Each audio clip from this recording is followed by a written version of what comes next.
I wanted to develop that idea. I'm in college, so I've got all this extra time. Um, and I just always felt like, you know what I need? I need a team. Mm. I need other people. I need somebody who knows how to do this and somebody who knows how to do that and somebody who knows how to do this and that. And I kept sort of hitting a wall where I would just stop because I didn't have the team together, Mm. And so I was like, I never got that idea off the ground. I tried a few efforts and iterations and tried some things, but I never got off the ground because I think I never um, Mm-hmm. pushed ahead on my own to just Yeah. try.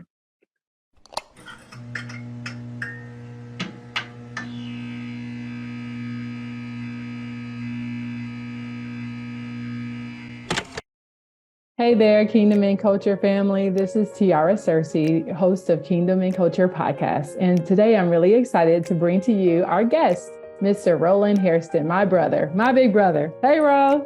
Hello there. How are you? Excited to be here. Excited to chat with you again.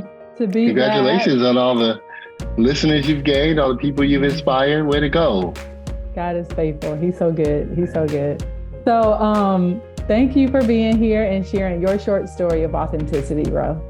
All right, I'm ready. So, when I asked you about this and you were sharing with me just to share something, some perspective or some way that you've learned or grown through life. And what I thought about was that there should, while we should not be lone rangers, there are times that you have to go alone.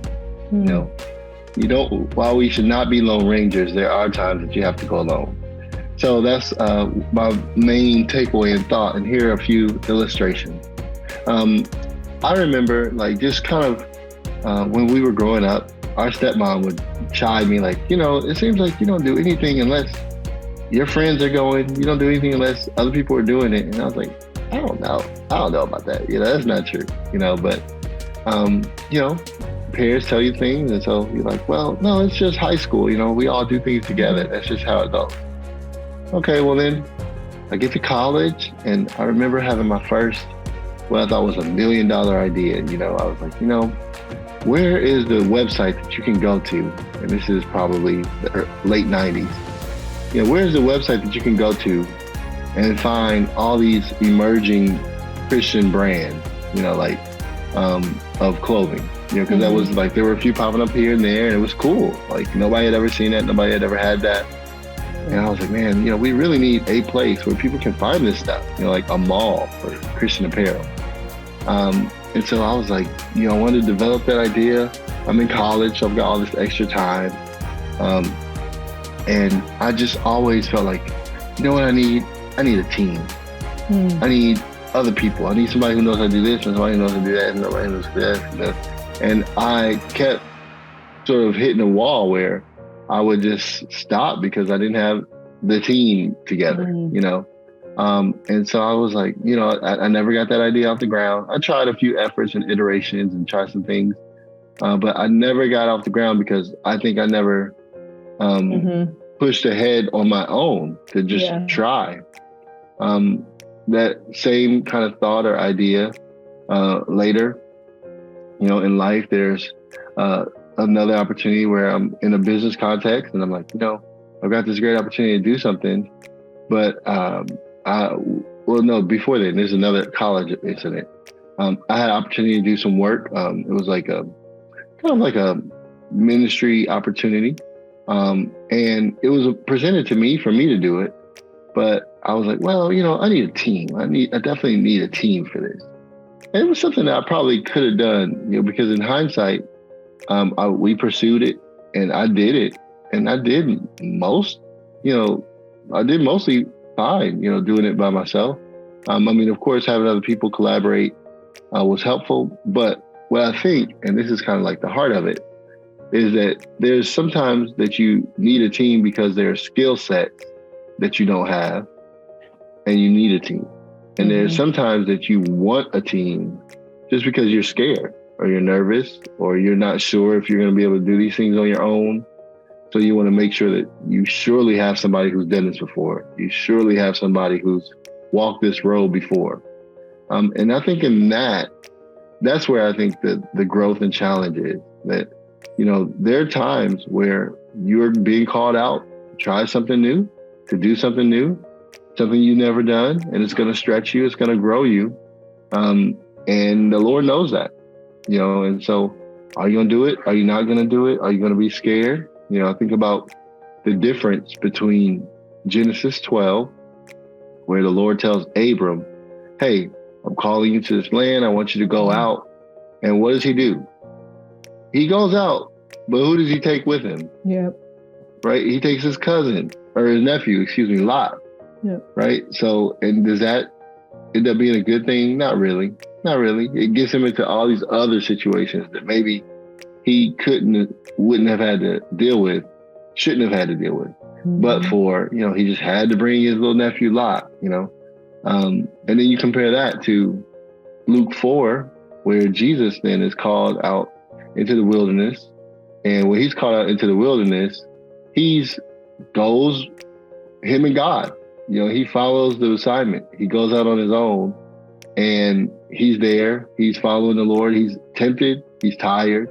He's tried, but he's proven in that moment. He's assured in that moment. He's buffed up in that moment by the Lord and buffered by angels as well. And it's after that he begins his public ministry. Sometimes there are times that God calls us into things and to do things, and we just want the squad goals, right? And the Lord's like, I kind of wanted you to do this because I was going to be out there with you. I was going to be in that wilderness with you. I was going to teach you something about myself and about yourself in that moment.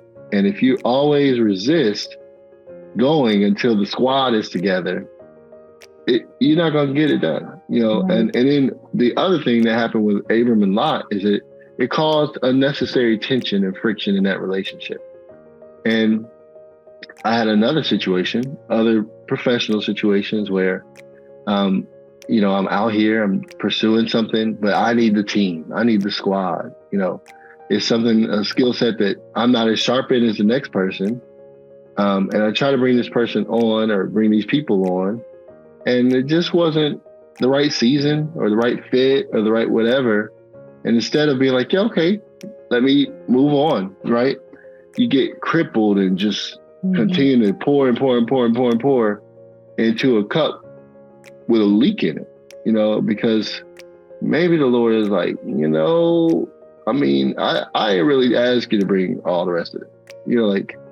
I wanted you to do this, So I think there are times where you've got to just get out here and try things and do things and know that every failure is not a failure. What I mean by that is, even if I had set out to do the Christian Apparel website and failed, but done it on my own and whatever, at least I would have learned some things about who knows what, doing it on my own. That, when you're like, well, when I get all these other people together, then we'll be ready. Like, right. No, so since then, I have had other things come up where I was like, tempted to be like, I need a partner. I should seek a partner. I should seek someone else. And I've tried to remember these other instances just to know, like, while you need help, while you need people with other skill sets, while you need other perspectives from time to time, you should not put life on hold. You should not put what you believe God is directing you to do on hold until the whole squad is together. Now, of course, every point has a counterpoint, right? You shouldn't be rushing ahead into something prematurely without all the ducks in a row and, all these other things. And there's some things that really are more than anyone should try to do on their own. Some things that you really do need to assemble a team before you go out there first. But for many things, it's fear that keeps us from stretching out and trying. And, fear and faith, are often at odds with one another. Right. You can be fearful and have faith, but if your faith doesn't override your fear, you'll never move. So yeah, I don't think that faith is the absence of all fear. You can do things and do them while you're scared. Yeah, that's true. But if your fear silence is your faith. Mm-hmm. We're moving into, I would even say, an area of sin, right? Whatever is not a faith is sin. Right. So I definitely encourage us to, remember that, while we're not out here being lone rangers, there are times that you have to go it alone, particularly when you're starting something. So to all the would-be entrepreneurs, to all the people that have ideas and thoughts and things that they're carrying in their hearts, but, I just need to get so-and-so together. I need to get this one and that one and all these other people. Maybe, but maybe not. Consider what's at the root of that, why you're unwilling to try as you are. Mm-hmm. Yeah, so that's my story for today, R. Thank you for sharing, Ro. I'm obviously over here just really challenged by, I think, the opportunity to do it while you're scared, because you're right. There's when, I know that me personally, even in the journey with Kingdom and Culture, it hasn't been, there's been so many times it's like the squad would be great, Sure. But, I've been challenged because, the Holy Spirit said to me, I didn't call all of your friends to this. I called you to it, and so I just had to be diligent to just invest the time and to be strategic with my time, obviously, because I have a family and a husband and other priorities and the job and all the things. But, it's taking the opportunity to trust God past your fear and not having the crew or the squad or whatever stop you from obedience. And so I love that story, and thank you for sharing that. Well, sure. Yeah. Well, praise God. I'm glad that we could be on together, and thank you for having me back. Awesome. Thank you, Ro. Okay, guys, until next time. Bye. Peace.